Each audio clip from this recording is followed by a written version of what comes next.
eu vi da vida.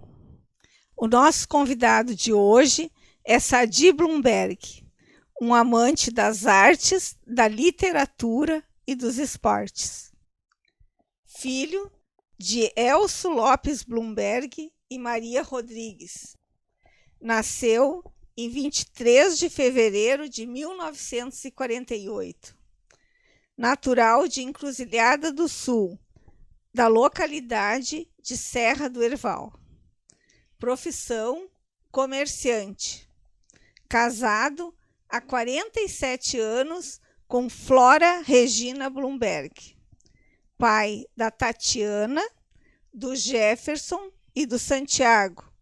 Avô do Júnior Duarte, Amanda Duarte, Rafaela Blumberg e Otávio Blumberg. Esse aí é o nosso convidado, então, o Sadi Blumberg. Sadi Blumberg, obrigado por estar com a gente aqui, para a gente bater um papo e saber a tua história, da tua vida, né? A gente está aqui no espaço da N Plantas, gravando o segundo programa de o que eu vi da vida. E a gente recebeu aqui um espaço muito bacana, né? Um espaço muito legal, um espaço muito agradável, em que a gente fica à vontade. E a N Plantas tem esse espaço aqui, inclusive, para locações, para, né, para o pessoal comprar arranjos, parede verde, tem cestas de café da manhã para quem quiser encomendar e tal. Então, tem uma opção muito grande. É aqui na Presidente Vargas 574. E a gente te recebe aqui, Sadi, para saber um pouco da tua história, né? Quem é o Sadi? Onde é que nasceu o Sadi? Na localidade de Herval. Fica mais ou menos a 20 quilômetros da sede da cidade de Encruzilhada. E como é que era a casa assim que vocês moravam? Como é que tu sabe alguma coisa da tua história quando tu nasceu? Da casa, eu acho que fica mais fácil se eu te disser assim, numa música que tem, música muito antiga, e diz assim: eu nasci naquela serra, no ranchinho Beirachão, todo cheio de buraco, onde a lua faz clarão. Quando chega a madrugada, lá no Mata Passarada, principia um barulhão. Tirando a parte que diz que era toda cheia de buraco, foi o lugar onde eu nasci. As paredes eram de madeira, com tipo vara, coberta com barro. O telhado era de sapê. Olha. E capim Santa Fé que chamava. Bem típico da época, talvez, e né? O chão, e o piso era chão batido. Foi o lugar que eu nasci. Olha só. Em 1948, numa segunda-feira. Tu é o filho mais velho? No caso, eu sou o filho mais velho. Lá também nasceu um outro irmão, um ano mais novo que eu. Uhum. E naquele local, segundo meu pai, a gente ficou 4 anos morando lá. E depois a gente se mudou para a casa de um irmão da minha mãe, um tio meu. Lá a gente ficou mais 3 anos lá. Lá nasceu mais 2 irmãos meus, que são falecidos hoje. O Wilson e o Écio. E misturando agora um pouquinho assim, qual é a origem do Bloomberg? O que o Bloomberg ele é? O Bloomberg? O Bloomberg a origem é alemã. E até o significado dela é cerro florido, monte de flores, é mais ou menos uma tradução assim. Tradução dela. É um nome alemão. E vocês tinham a cultura alemã também em casa lá? Olha, não. Meu pai não fala, eu nunca me lembro dele ter falado qualquer coisa em alemão. Uhum. O meu avô, acho que alguma coisinha eu me lembro dele ter falado em alemão, mas... Alemão de sobrenome. Alemão é só sobrenome. E de tomar cerveja, talvez, né? Não, muito... Bom, aí tu tinha os teus irmãos, então, que era a família que nasceu nesse local. Ou tu teve irmãos depois que nasceu em outro local? Não, teve mais o Dilmar, que tu até conhece bem. Uhum. Esse é camaquense, nasceu aqui. Uhum. Mas os 2 nasceram na Serra do Herval, eu e meu irmão, e 2 no posto, que chamam. a estação experimental de Encruzilhada lá. Também um local próximo à Encruzilhada, fica uns 20 quilômetros também do mesmo da cidade. Aí vocês tu nasceu no Erval, depois foram para Encruzilhada. Meu pai era agricultor, ficou plantando lá com meu tio. Aí, em Minas do Butiá, que nem era cidade ainda, estavam empregando muita gente chamavam nas minas. Aí o meu pai resolveu aventurar ir para lá. Aí ele tinha um dinheiro, tinha dado uma planta boa, né? Ele tinha guardado dinheiro, foi lá, comprou uma propriedade lá, até boa, um baita terreno, era mais de 6 quadras. Arrumou um emprego, então foi um ano muito tranquilo. Mas aí chegou no fim do ano, a companhia dispersou a metade do pessoal. Aí meu pai voltou lá pro meu tio, que estava tudo lá organizado também, tinha casa e tudo. E o trabalho dele era nas minas Sempre mesmo? Não, a primeira vez foi nas minas. Nas minas. Diz que eu não cheguei a ver, mas era um trabalho terrível. Não tinha nem maquinário nessas coisas, né? De repente, hoje ainda imagina naquela época. Muito mais difícil, né? A gente voltou para lá, né? Aí foi onde eu fui estudar o meu primeiro ano. No colégio lá do Posto, chamava. Ficava a 4 quilômetros de casa. Eu tinha 8 anos. A gente ia para o colégio a pé, todos os dias, e voltava. Batia a perna com chuva, com sol, batia a perna. Ia sempre. Eu, uma prima minha e mais 2 vizinhos.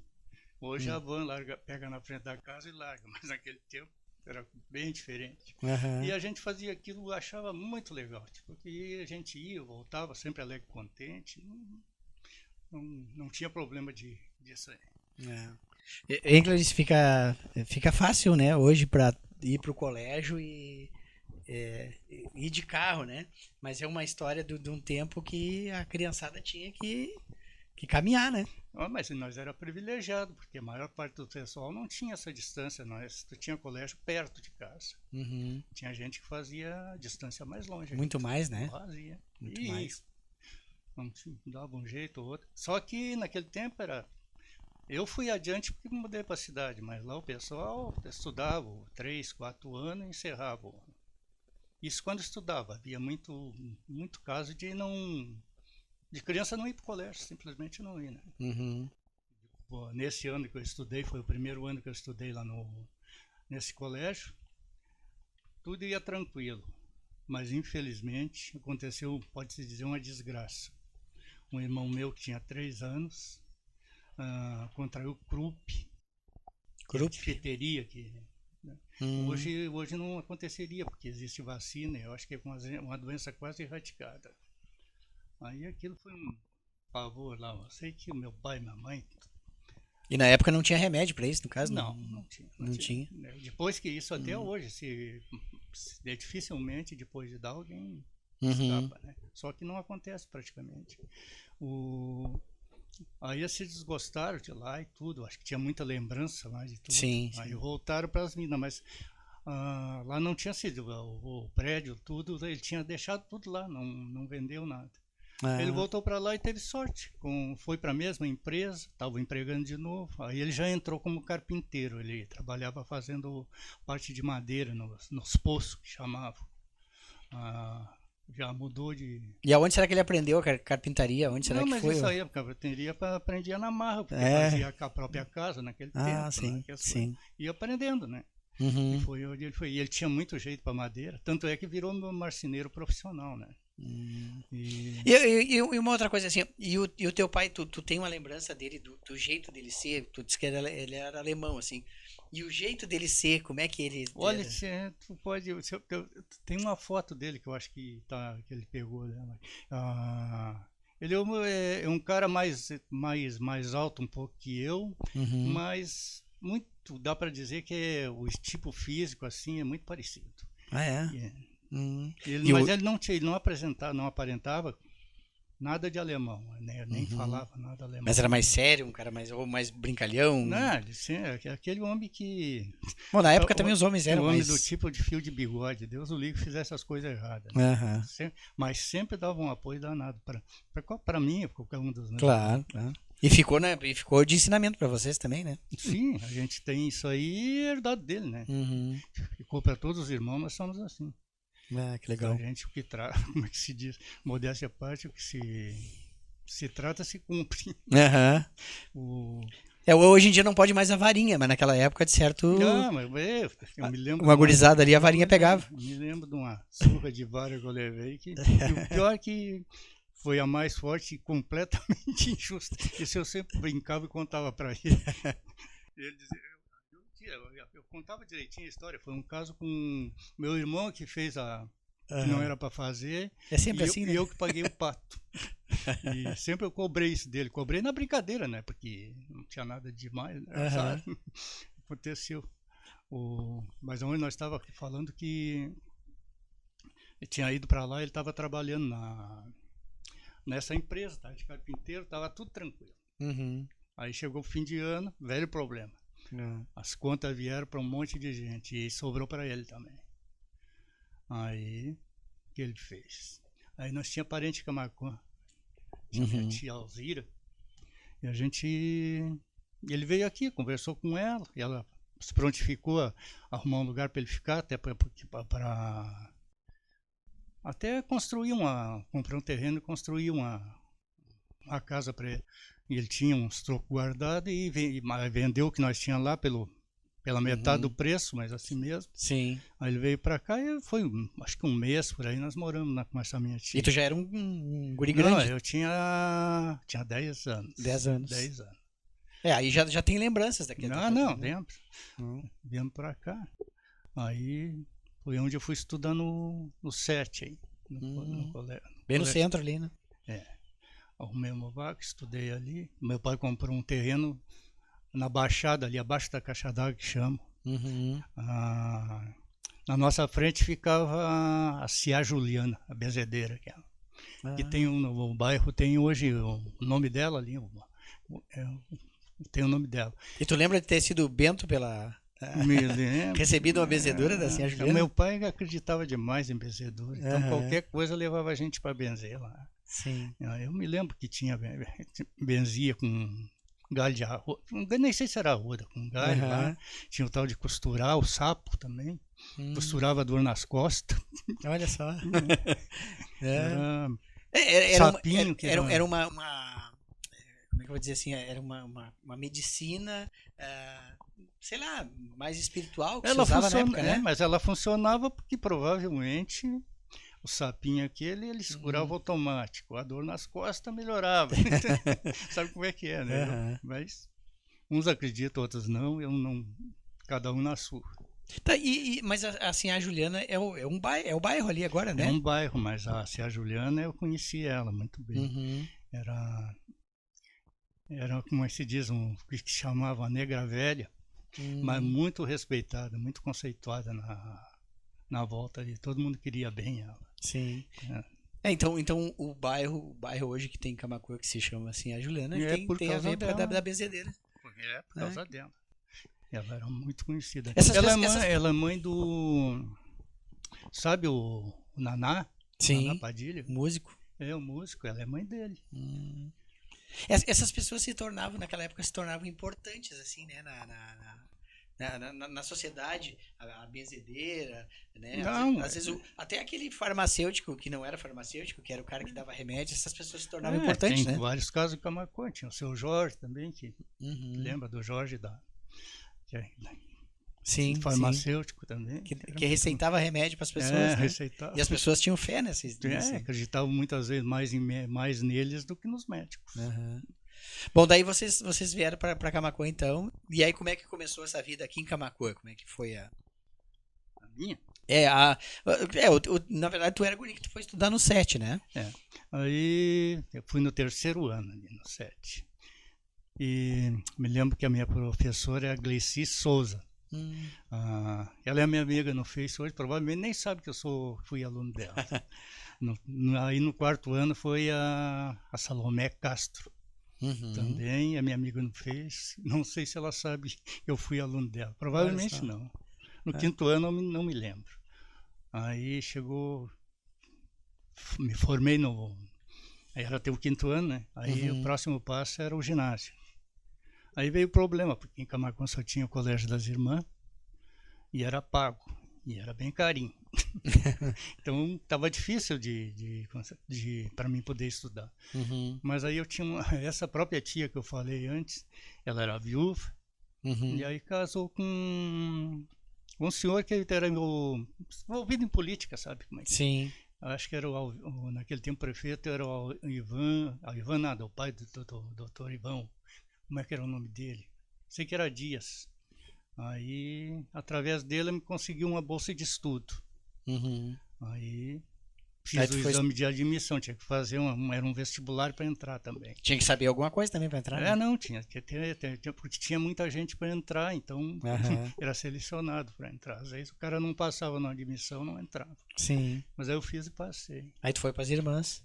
E os teus outros irmãos daí, eles? Meus outros irmãos, eles estavam um pouco mais atrasados em relação a mim, mesmo porque eles eram mais novos, né?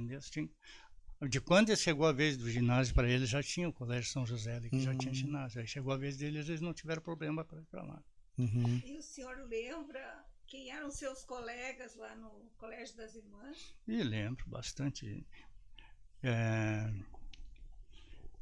Tinha dos caras bem conhecidos de Camaquã, que foi meu colega na Irmãs, Luiz Alberto Wolff, o Manuel Lauro Chagas, que é Benevenuto Fontoura ali tá sempre ali no Foto Trevo, acho que é dono do Foto Trevo.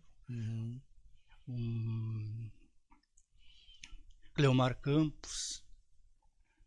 Mas mesmo que não tenha uma convivência, mas vocês devem, de vez em quando, passa na rua, se encontra, cumprimenta? Não, esse eu tô falando, os que a gente se encontra, de vez em quando tá se encontrando, como diz.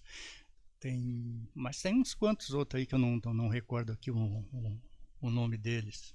E como é que foi a formatura do ginásio naquela época? Era uma formatura pomposa. Assim. A formatura de ginásio era um acontecimento social. Festa na cidade. É mesmo, todo mundo chegar ao fim do ano tinha. Aí lá no ginásio tem um auditório grande, não sei se tu conhece lá. Sim, conheço. Tem um baita no ginásio. Lá eu era prefeito, era autoridade, todas as pessoas importantes da cidade eram convidadas para ir lá. E tinha aquele que entregava os diplomas e tudo, e a gente tinha que ir de terno, gravata, tudo e um orgulho medonho pro pai e pra mãe, né? Porque sim, tinha as cadeiras da frente, era tudo reservado para eles. Mas lotava, ficava cheinho, não. Todo o auditório, aquele é grande, ficava sempre lotado. Eu digo assim, pro teu pai e tua mãe, para quem batalhou tanto, trabalhando na mina, trabalhando na agricultura, daí ver o filho se formando também. É sempre um orgulho. Uma coisa bacana. Né? Daí o Sadi terminou o estudo nas Irmãs. Nas Irmãs, teve a formatura. Aí, bem no fim do ano, apareceu um tio meu de Santa Maria, e nos convidou convidou meu pai, ele dizendo que tinha uma propriedade, tinha comprado uma propriedade grande com uma marcenaria, com casa, marcenaria ficando de um lado da rua, casa no outro lado, e levou meu pai para trabalhar de marceneiro com ele, e tinha moradia, tinha tudo. E lá, Santa Maria, cidade de... Hoje chama de universitária, mas nem sei se chamava assim naquela época. Mas lá era fácil arrumar colégio para todo mundo, aquela história. Meu pai foi à cega, não foi nem ver. Chegou lá, em menos de 6 meses a gente retornou, porque eu consegui ainda a vaga no primeiro científico do colégio Manuel Ribas, tinha lá. E os meus irmãos perderam um ano porque não houve lugar onde conseguisse vaga, não tinha. Por aí, vocês assim se mudavam com facilidade e a mudança, como é que funcionava a mudança, né? Mudança De ia carroça não, era não, a caminhão, né? mudança ia nesses caminhão antigos. Sabe esses Aham. caminhão bem, até existe algum hoje em dia aí ainda, mas ia as mudanças ali, tapado com lona, às vezes a pessoa ia atrás, lá dentro também. Demorava um tempão até chegar lá É, também, né? quando nós mudamos para Santa Maria, eu fiz uma viagem de trem. Foi eu, meu tio e o Gilmar, o meu irmão mais velho. Nós Aham. pegamos o trem em Porto Alegre. Foi a pior viagem que eu fiz na vida. Nós saímos de manhã, anoitecer, foi chegar no outro dia no clarear do dia. Bah. Eu nunca me esqueço que não conseguia dormir, né? Então o trem fazia assim, tac, tac, passando trilho por trilho. Foi a pior viagem que eu fiz na minha vida, foi aquela ali. Ficou com barulho na cabeça até hoje. E a mudança foi num caminhão para lá. A mudança chegou, não me lembro se chegou antes ou depois. Eu sei que eu e meu irmão ficamos na casa desse meu tio lá. Aham. Mas aí, como eu estava te dizendo, o 6 meses lá e não, mas os 6 meses foi assim. Nós chegamos lá, já começou que a marcenaria não era tão completa como ele disse. A casa não era tão como ele tinha feito a tão propaganda. mansão assim. Tá, mas tudo bem, não tinha problema nenhum. Uhum. Ele não estava acostumado com luxo mesmo, não tem problema. Sim. Mas aí passou e a gente foi descobrir que a marcenaria não era dele, a casa não era dele, Bah. tudo era alugado, tava parece que cobrando ele nem acho que nem a casa que ele morava era dele. Bah. Sei que foi para lá e para cá, e meu pai juntou as mochilas e vamos embora para Camaquã de novo. Voltou a Camaquã. Aí chegamos em Camaquã, minha mãe olhou para ele. Como é que foi a frase que ela disse? Daqui eu só saio pro cemitério, nunca mais me mudo. Se tu quiser ir, vai sozinho. Aí sim, aí ela saiu daqui pro cemitério. Ela bancou que não queria mais. Aí nós ficamos aqui. Aí o meu pai começou a desenvolver o mesmo, trabalhando na marcenaria. Trabalhou muito tempo na marcenaria do Colégio dos Irmãos. Dos irmãos aí, que tem a marcenaria aqui. Tem na parte de baixo lá. Tem. E a juventude, assim, os namoros, os bailes de carnaval, como é que foi a sua juventude? Como é que conheceu a sua esposa aqui em Camaquã? Esposa? Naquele tempo nós fazia não é como agora que tem fácil de ter música e tudo. Naquele tempo a gente se reunia, uma turma de um lugar, conhecia outra turma de outro lugar, né? Aí fazia reunião dançante na casa de um, de outro, que tivesse som, né? Tivesse um toca-disco, como se chamava. Aí, às vezes, o cara levava os bolachão da gente para cooperar com um acervo musical. E a minha esposa eu conheci na casa de um amigo ali, onde é o escritório da Corção. Era uma casa de moradia na época? Era uma casa de moradia, hoje é o escritório. O gerente morava ali. Aí assim, nós fomos para lá. Aí naquele tempo até a gente se conheceu, mas a gente andava meio namorando de outro, cada um. Mas em seguida a gente começou a namorar. E aí, mais eu acho que um pouco tempo nós ficamos noivos. E foi desde essa época que a gente começou a conviver junto. Ela tinha 16 anos e eu fazia as com 21. 21. Desde essa época a gente... E aí nessa época tu trabalhava no que, assim? Tu já tinha a tua vida profissional, no caso? Nessa época eu comecei a trabalhar em bateria lá no falecido Guimarães, Jorge Guimarães. Já era em bateria. Eu só tive um emprego que foi lá com ele. Trabalhei 3 anos com ele. E como eu tinha sempre como meta ter um negócio próprio, eu procurei aprender tudo que eu podia ali. E quando eu achei que dava, eu tinha combinado com meu irmão de nós montar uma empresa para nós, de sócio, né? Sim. Só que meu irmão não juntou os pila, né? Aí... E mesmo que eu acho que ele estava com mais interesse em ficar lá com ele mesmo, né? Como é que o senhor fez essa economia? Economia? Eu sempre fui de guardar, não esbanjava, não botava. Mas o último ano que eu trabalhei, durante todo o ano, eu não gastei, não comprei nenhuma peça de roupa, não fui nem onde tivesse que gastar, baile, coisa assim, eu não fui.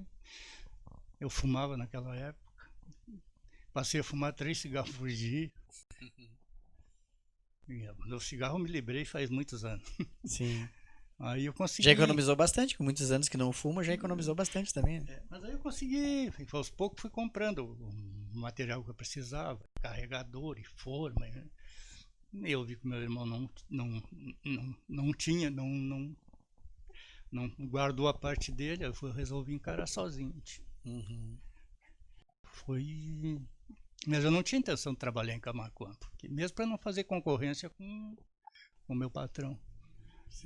Falando em guardar, porque hoje precisar, tu tá querendo uma empresa, o que tu vai fazer, tu vai ali, tu tem MEI, tem um monte de jeito de conseguir crédito, né? Sim. Naquele tempo não conseguia, não tinha de onde. Quem não juntasse não tinha. Se juntasse não tinha que te financiasse.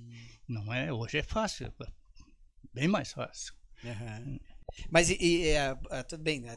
Se não tivesse, não tinha, mas às vezes naquela época talvez fosse fácil das pessoas ajudar. Tem alguém que te ajudou assim a começar, a ter o início na... Não, primeiro a intenção era fazer esse tipo de empresa em outro lugar. Fui a TAPS, até achei lugar que dava, mas ninguém quis me alugar nada. Fui a São Lourenço, também não. Aí eu voltei para Camaquã, onde eu vou fazer aqui mesmo. Mas aqui não achava lugar, era complicado. Aí teve um cara que eu nunca paguei a obrigação suficiente para ele, que é o Naná Cardoso. É um cara muito conhecido em Camaquã. Era casado com uma prima minha, Di Campelo Cardoso. Aí ele me ofereceu, ele tá na 7 de setembro, lá perto da Tecpão, do lado da casa do seu Rodolfo Bartes. Ele tinha uma garagem ali. A garagem, pô, é uma garagem, como é que eu vou te dizer? O espaço era bom, o lugar era bom. A garagem não era tão boa, né? Mas para o que eu queria funcionava perfeitamente. Sim. Aí comecei a trabalhar lá. O Naná tinha outra coisa. Ele plantava, tinha trator. Ele ia comprar de mim a loteria. Ele não deixava, eu não queria cobrar, mas ele quase me obrigava a receber e me pagava. Te fornecia o lugar e ainda te comprava. Claro que ele via que eu estava. Sim, sim. Tá, mas e aí tu começou o teu negócio de bateria. O que é que te movimentou assim? Era agricultura? Era aqui na cidade? O que mais te movimentava nesse teu começo assim? Bateria para que tu vendia no começo, por exemplo? Não, vendia, o mais movimentava era bateria para máquina agrícola, né? Porque era uma época que desenvolveu muito a planta de arroz, principalmente arroz. Hein? E o banhado também estava consumindo muito. Me lembro que a primeira bateria que eu vendi foi pro seu Grude Brudst, lá do Banhado. Olha só. A primeira que eu vendi era uma bateria para um Jeep que ele tinha. E ele passou, ele já é falecido, mas anos e anos e anos, ele foi sempre meu cliente, sempre ia lá. Olha só. Eu nunca me esqueço dele. Tu falou agora do banhado também, claro, tu estava com o teu negócio ali. Essas coisas assim, em relação ao movimento de Camaquã, a história de Camaquã. Por exemplo, assim, o banhado do colégio, tu viu ele crescer, ele nascer, na verdade, sim? A história do banhado do colégio? Eu tinha, naquela época, 12 anos, se eu não me engano. O meu pai se candidatou a receber um lote. Eu tenho até hoje o papel guardado lá. Só que ele não foi contemplado com esse lote aí. Não, mas isso aí é histórico, isso é um papel... Eu sei que, na verdade, era muita gente e só menos de 150 pessoas foram contempladas. Mas ele estava entre eles, mas não foi descontemplado. Mas eu me lembro do movimento todo daquilo ali. O seu Ipaminon da Silveira era envolvido muito nisso aí. E tinha um padre também, que eu não sei o nome. E eles fizeram um acampamento grande, mas eu não vi, mas meu pai contava, né? Sim. Acampamento grande lá uns 10 quilômetros para dentro aí do Banhado. E que disse que teve a perigo de haver conflito, que tinha muito proprietário, fazendeiro que ou era dono, ou se julgava dono e ameaçava, como é que dizia, reagir à bala, aquela história toda, né? Mas, tanto quanto eu sei, não houve conflito nenhum. Acabou tudo indo se normalizando lá e fazendo a reforma. Eu acho que foi a primeira reforma agrária bem feita no Brasil, foi essa aí. Uhum. Então, o seu crescimento assim profissional, ele teve muito a ver com o crescimento da agricultura, o desenvolvimento da agricultura aqui em Camaquã. Sim, aliou uma coisa com como é que se diz? Eu peguei o negócio certo na época certa. Foi assim, dá para definir assim. Então, para mim foi de repente começou a surgir cliente, bastante cliente, e foi que não deu mais para me ficar lá. Aí eu tinha 2 amigos meus que são compadres hoje 2 ou 3 vezes, nem sei quantas, nós temos entre nós. Sim. E é o Luiz, que tu conhece, Uhum. e o Selomar, que hoje ele tem uma oficina igual a minha em Tapes. Ah, olha só. E eles eram pedreiro e estavam fazendo, transformando a antiga César, transformando ela no ginásio de esporte do Atlético. Foi eles que fizeram toda aquela arquibancada, piso, tudo mais. Mas eu falei nele pelo seguinte, porque eu fui conhecer eles ali, né? Falando em caçada e coisa assim, a gente foi se entrosando. Aí o Luiz me anunciou que sabia de um terreno que achava que me servia, que é condições tranquilas para pagar, e é ali onde eu tenho a minha oficina até hoje, meu prédio lá. Que é na João Ferreira? Na João Ferreira ali. Aí fui lá, falei com o proprietário, fechei o negócio com ele. Aí era na esquina, né? Aí bem na esquina eu fiz um prédio, tá até hoje o alicerce lá, um pique, era 6x8. Aí eu fechei ele e montei a minha oficina. Mas para comprar, aí, claro, tu já estava com o teu negócio próprio e tal, mas tu continuava sempre economizando para aqui. Sim, né? não tinha outro jeito. Se largasse a cara, não saía, não tinha que... Eu só gastava sempre só no que era necessário, né? Sim, como eu faço até hoje, né? Mas aí tu já tinha uma graxinha mais pra Ah, não, o movimento foi a melhor época, o movimento era bom, aquilo eu não dava conta de fazer. Uma época eu cheguei a trabalhar, eu tinha, para quem trabalha no ramo, que nem eu, que a gente trabalha nisso aí, eu tinha 6 funcionários, para o meu tipo de trabalho era muita gente, se vendia muito, né? E tinha mais gente em Camaquã que fazia a mesma coisa, e também tinha bastante trabalho. Então, era uma época que desenvolveu muito isso aí. E já gerou bastante dinheiro. Bom, e nessa época ali que teve a reforma agrária, né, que foi o banhado do colégio, tu lembra se teve algum incentivo assim, financeiro, tipo do governo, para que as pessoas investissem em maquinário e, consequentemente, tu ia vender mais bateria, no caso, né? Não, mas no caso, na reforma agrária foi em 61, se eu não me engano. Eu não tinha eu ainda não estava iniciando nada.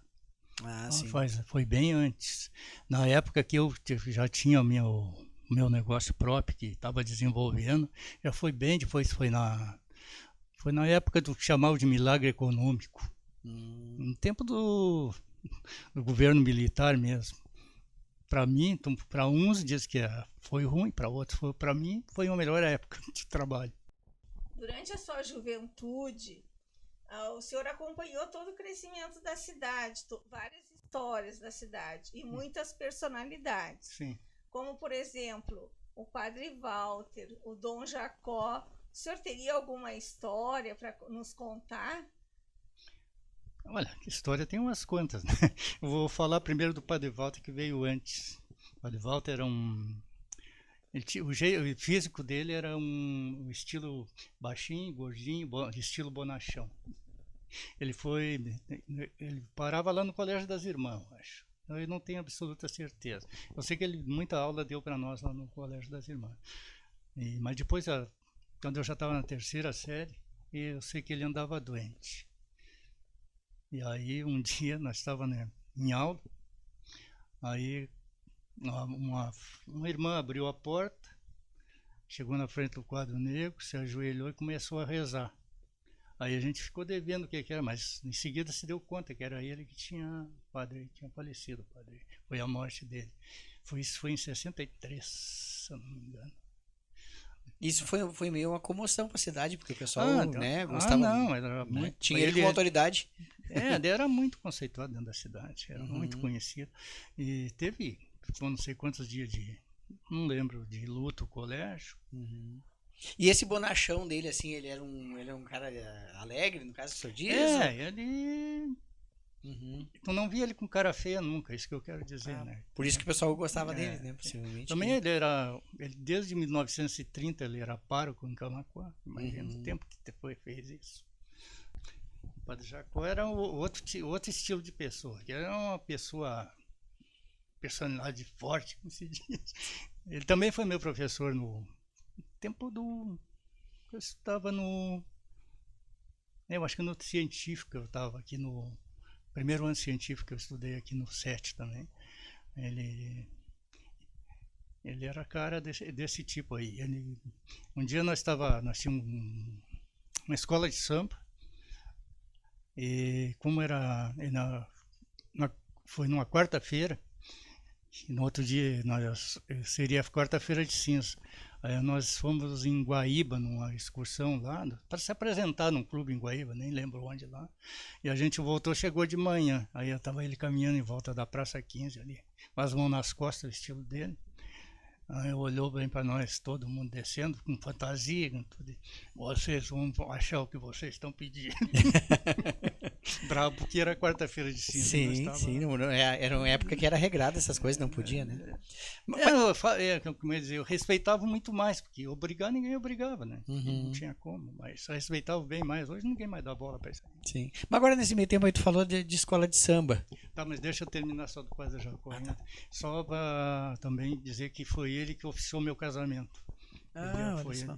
Tem mais uma historinha dele. Tu nunca viu falar do coronel? Eu não me lembro se é coronel ou general que chamava o cara que vendia pipoca, um velhinho que vendia pipoca em frente ao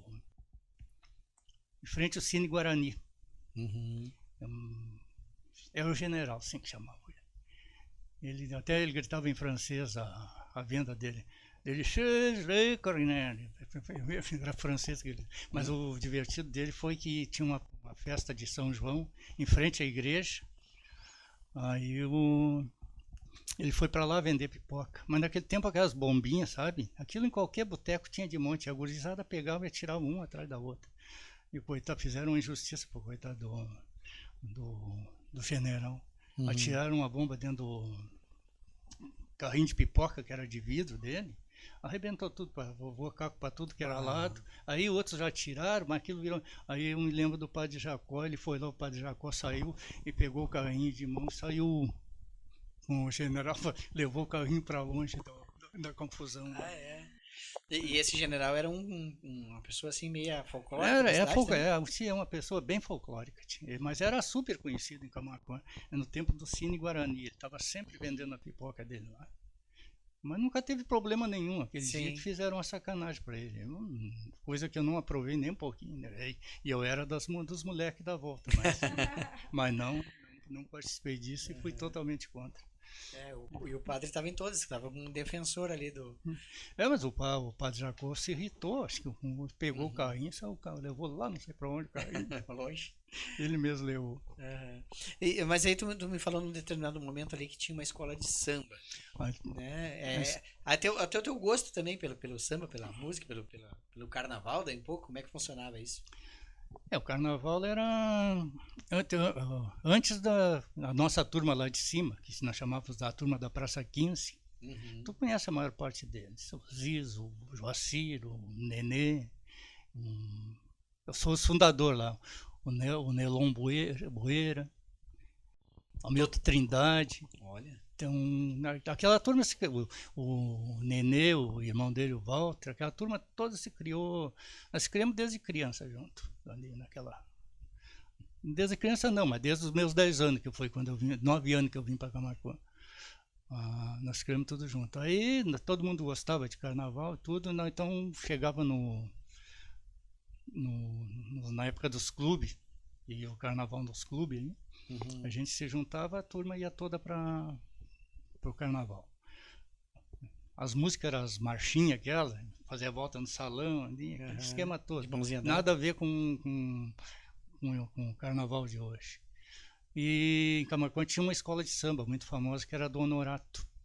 E não tinha concorrência nem nada. E nós resolvemos fundar a nossa escola de samba. E como nós era da Praça 15 lá, todo mundo, aí passou a ser liberais da Praça 15. Aí nós tínhamos, mas era com instrumento e tudo, era escola de samba. Né? Não era bloco. E tu tocava, qual é o instrumento que tu tocava, né? Tocava percussão. Percussão.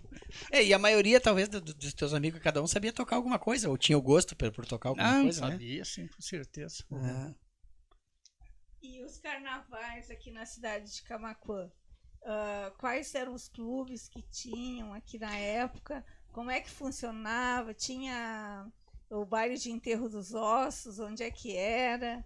Alguma curiosidade assim dos bailes de carnaval? O que acontecia? Assim, tinha algum costume na época? O baile de carnaval, os clubes fortes aqui daquela época era o Camaquense e o Vila Jardim. O Alvorada estava isso no início, depois o Alvorada cresceu muito, né? Tanto e o Vila Jardim caiu, né? Mas houve uma época que ou tu ia no carnaval no Camaquense ou tu ia no Vila Jardim. E era tudo na base de, vamos dizer, as marchinhas aquelas. No Camaquense quem tocava sempre eram os matos que chamavam. Era um pessoal daqui mesmo, mas tocavam muito aquilo ali. E depois começou o carnaval no Alvorada também. Aí foi com o tempo, o carnaval do Alvorada ficou mais famoso de toda a região aqui. Mas é uma época bem mais adiante, né? Do Camaquense? O Camaquense era para todo mundo, mas mais era um clube de elite, né? Mas não, como é que eu vou dizer? Tu podia frequentar, não tinha problema nenhum, não era assim uma coisa muito fechada. E tinha o Honorato, que naquela época era um pouco separado, como se diz, mas o Honorato era muito forte também no carnaval. E houve uma época que a gente já via o desfile das escolas de samba em Camaquã. Um ano ganhava nós, outro ano ganhava o Honorato, por assim. E aí foi. E quantas pessoas mais ou menos chegava a ter no início, nos liberais? No início eu não me lembro, eu não vou dizer com certeza, mas para um bloco, para uma escola de samba em Camaquã, no início tinha umas 40, 50 pessoas. Houve uma época que eu já não estava mais, e eu sei que aí tinha bem mais gente. E o baile de enterro dos ossos? O enterro dos ossos era na Pacheca. Todos no sábado. Tinha um baita clube lá. Era famoso o baile de enterro dos ossos na Pacheca. Então, na Pacheca. Acho que eu tenho até hoje o pedaço do clube caído. Acho que tem. Uma vez eu passei lá, ainda olhei, ainda não estava me lembrando daquilo lá. E como é que vocês iam para lá pegar? Cada um ia de um jeito? Não, fazia excursão de ônibus. Fazia excursão de ônibus, mas tinha quem ia de carro. Tinha uma série. Um jeito dava para ir, né? Sim. E tudo tranquilo, não existia uma rivalidade entre o pessoal de Camaquã, o pessoal da Pacheca? Não. Era tudo uma festa. Não. Coisa assim eu não me lembro de briga em rivalidade, coisa assim. Havia rivalidade com o Honorato, no caso das escolas de samba, aquela coisa sadia, de brincadeira, coisa assim. Para ganhar o carnaval daí pouco, né? Como começou a tua vida artística? A pintar os quadros, como começou na literatura, que o senhor gosta muito de ler, gosta muito de escrever, é também uma pessoa dedicada aos esportes, joga futebol até hoje com um grupo de amigos. Conta um pouquinho. Vida artística. O início foi até divertido. Até os 8 anos eu não sabia que existia maneira de pintar com cores.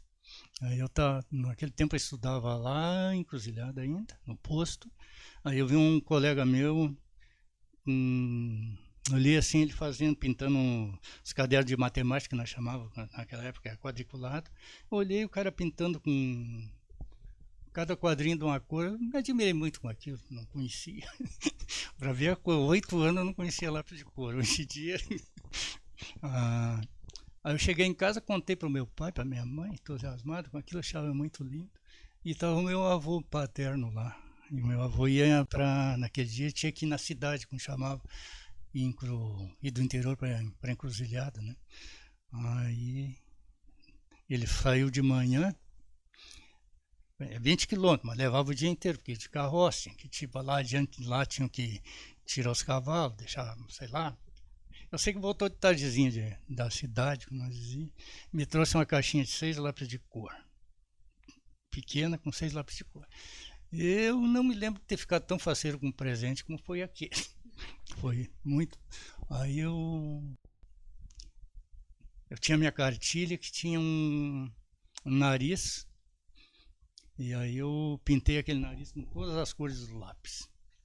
Ficou um tipo de uma obra como é que se diz, moderna. É pena que eu perdi.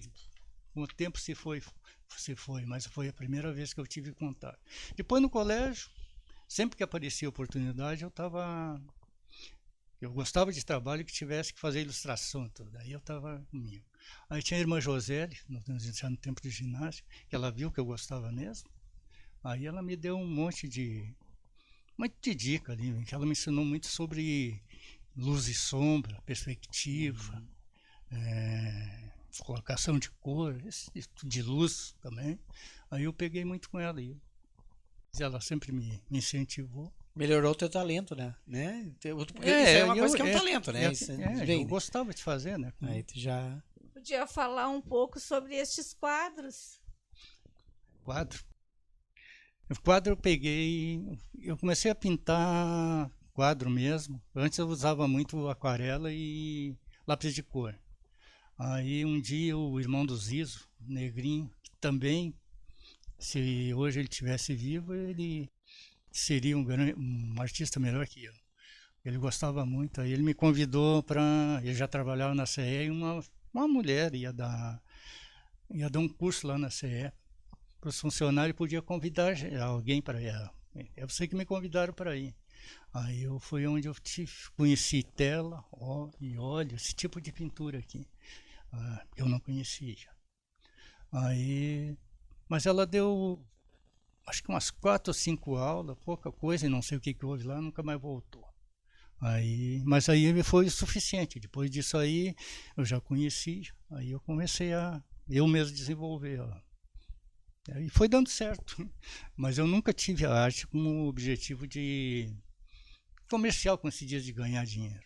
Até já participei de exposição, já de leilão beneficente, muito quadro meu, muito não, mas alguns quadros meus eu vendi, e um monte, como diz o outro, eu dei, e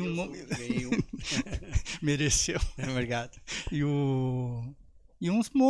Tem um monte guardado lá em casa. Agora mesmo estou fazendo um outro lá. A gente vai com o tempo mudando um pouquinho o estilo, dando uma aperfeiçoada também. Muda. Não consegue fazer sempre igual. A gente não consegue copiar, vamos dizer, fazer um e fazer uma cópia dele. Não faz. Sempre muda. Mas é muito gratificante. Faz bem pra gente. Eu me sento, às vezes, para pintar ali. Às vezes está com o povo. Quando vai 1 hora, vai 2 horas, eu nem me dou conta que passou o tempo. Entendido. E os livros? Livro eu sempre fui um apaixonado por leitura. Obra mesmo, mas é ficção, né? E principalmente ficção científica. Mas li toda a obra essa do Érico Veríssimo, eu li toda. Li o José Guimarães, eu li praticamente, li todo que eu me lembro. Jorge Amado também, praticamente não sobrou nada. E os americanos também, tem muito cara bom lá. O nome de para quem gosta de ler, é Ken Follett. Aquele homem é um contador de história sensacional.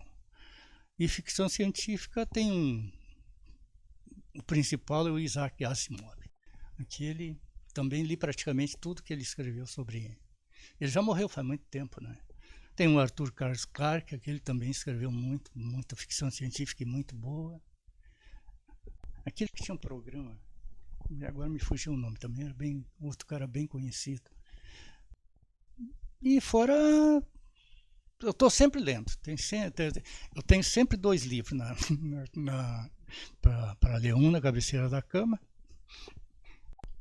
E o senhor escreve? Olha, escrever a gente escreve, né? Mas não é que eu acho que eu tinha falado por hoje. Eu estou tentando fazer um livro de ficção científica lá. Tem um chumaço de folha, mas não tem objetivo nenhum a não ser me divertir. Não tem pretensão de ser escritor nem coisa nenhuma. Mas é o conhecimento que tu tem com as leituras de vários outros livros e autores vai te dando criatividade para escrever. E os esportes? O senhor joga futebol com o mesmo grupo de amigos até hoje? Tem uma turma que acompanha desde Encruzilhada do Sul? Não, desde Encruzilhada não.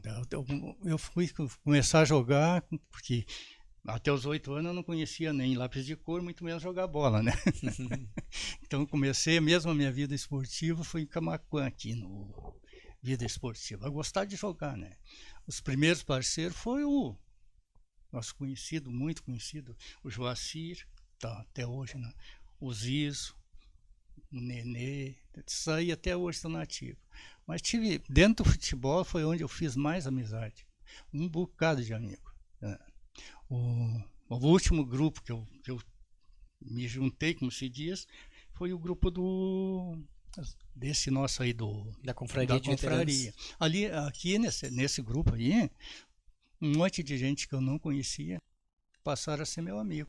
Mas eu tive o primeiro grupo de amigos, foi dentro do futebol, foi na Baixada, como se diz. Ali teve uns quantos caras que foram profissional. Não digo profissional de time profissional assim de tipo Grêmio, Inter, mas no Guarani mesmo ali teve o Isa, teve um filho da dona Cia Juliana, o Mantinho. Quem conhece o antigo futebol de Camaquã sabe perfeitamente quem foi o Mantinho. Teve Cardial, também muito conhecido. Então. E depois, dali, se juntou a outra turma aí pegou a turma dos caras um pouquinho mais novos que eu, que é o João Leonel, o meu irmão, passou a fazer parte daquele grupo de amizade de futebol. E muita gente mais que nem dá para citar, porque tem. Mas foi onde eu fiz mais amizade. Tá. Não naquela época que vocês tinham o carnaval, né? Eu te pergunto se tu era Guarani ou tu era Atlético, né? Uhum. Porque eu sei que tu gosta do vermelho, então possivelmente seria né? Atlético. O que tu era? Tu era Guarani ou Atlético? Atlético. Eu vi Guarani e Atlético jogar. E me diz uma coisa assim, ó, hoje em dia, por exemplo, nós temos aqui, ó, nós temos o Chopp Dala, que é um chopp maravilhoso, que todo mundo Sim, já provei, né, muito bom. gosta de consumir. E naquela época, assim, ó, o que o pessoal bebia, por exemplo, assim, na época de carnaval, o que é que tomava, depois no futebol e tal? Não, no futebol a gente não tem como hoje, às vezes a gente joga e se senta no lugar, toma uma cerveja lá, o que se diz, o que perdeu de energia readquire ali, né? Mas naquele tempo não tinha essas copas no futebol, coisa assim. Mas no carnaval, coisa assim, a bebida tradicional da minha época era Cuba Libre. Era rum com Pepsi, se não me engano. Sim. Aquela ali era a bebida que nos bailes, ou reunião dançante, como nós chamava, toda era a bebida que a gente tomava. Fora isso, refrigerante. E tinha uns que gostavam muito de gin e tônica. Era outra bebida que tomavam muito também. Então, agora tem o Chopp Dala, ainda bem que agora tem o Chopp Dala. Agora é muito tomar. Mais tranquilo. Tu é um jovem senhor ainda, mas com 70... Depois já passou dos 70, né? Tu ainda joga bola, tu tem uma energia, tu bate um pandeiro, tu toca uma música e tal. O que tu acha que da tua vida te fez para tu chegar na tua idade com essa vitalidade que tu tem? Que eu fiz? O que te ajudou na tua vida para tu chegar depois dos 70 com Olha, energia toda. o que eu fiz foi nunca deixar de fazer esporte, exercício, isso é importante. E ter sempre ocupação. Uhum. Outra coisa que eu considero importante é que eu nunca parei de trabalhar. Faz uns quantos anos, mais de 10 que me aposentei. Para mim, a aposentadoria foi em vez de pagar, passei a receber, porque a minha vida continuou no mesmo ritmo de sempre. Então, eu sempre tive isso aí de ter ocupação, trabalhar. Sim. Nós estamos então aqui conversando com Sadi Blumberg, sabendo a história desse homem aí que tem uma história magnífica, uma história muito, muito legal para ser contada, que a gente às vezes não conhece as pessoas, né? E quando tu começa a conversar, tu vê uma história de uma pessoa assim, tu vê o quanto é importante para a sociedade, é importante para os amigos, né? O quanto é importante a gente saber essas pessoas.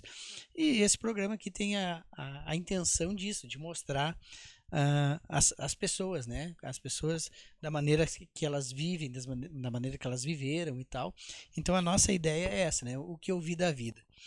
Aí, Sadi, como o programa é o que eu vi da vida, qual é a mensagem que tu tem para dizer para as pessoas que, né, que estão te ouvindo? Tá? Qual é a mensagem de vida que tu passa dessa tua vida tão bonita que é até agora e vai seguir por muito tempo ainda? Mas qual é a mensagem de vida que tu passa para as pessoas? Mensagem. Eu não deixar, como é que se diz, o que passou te tirar muito do dia de hoje. Aprender com o que passou e dali tirar lição para o futuro, para os dias que vão vir. E como eu estava dizendo, acabei de dizer, sempre ter um objetivo a seguir. Não precisa ser objetivo comercial, né, mas tem que ter uma ocupação. O meu caso foi, eu tô pintar, ou ler, esse tipo de coisa. Tem que ter sempre porque senão o estresse chega. Sim. E esse aí é que é o pior. Diz que é o pior. Eu até agora consegui me livrar dele. Como é que se diz? Chega de noite, eu me deito, boto a cabeça no travesseiro, fecho os olhos e durmo. Não deixo muito me preocupar demais com o que tem pela frente. Uhum. E é isso aí. Que bacana. Cleonice Barbosa, muito obrigado. Vamos agradecer ao nosso amigo Sadi, né? Obrigada por compartilhar esta história e deixar uma lição. Muito obrigada. Não, quem agradece sou eu, a oportunidade de estar aqui contando isso aí. A gente fica feliz, porque quem é que vai saber da história da gente? Aí a gente pode mostrar alguma coisa. O que se aproveita é o que, como se diz, é o que os outros sabem. Que legal. Então a gente teve esse programa com o Sadi Blumberg contando essa história. Nosso agradecimento aqui à Spiring Produções, né, ao Piquete Resultado da Amizade e à TV Resultado da Amizade. Você vai assistir sempre esse programa através do Facebook ou do YouTube, né? E esperamos que você goste, porque muitas outras atrações virão a seguir. Um grande abraço e até a próxima.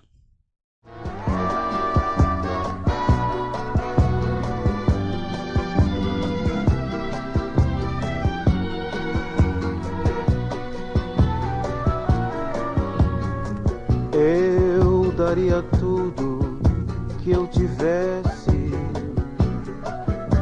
pra voltar aos dias de criança. Eu não sei pra que a gente cresce se não sai da gente essa lembrança. Aos domingos missa na matriz da cidadezinha onde eu nasci. Ai, meu Deus, eu era tão feliz no meu pequenino Miraí.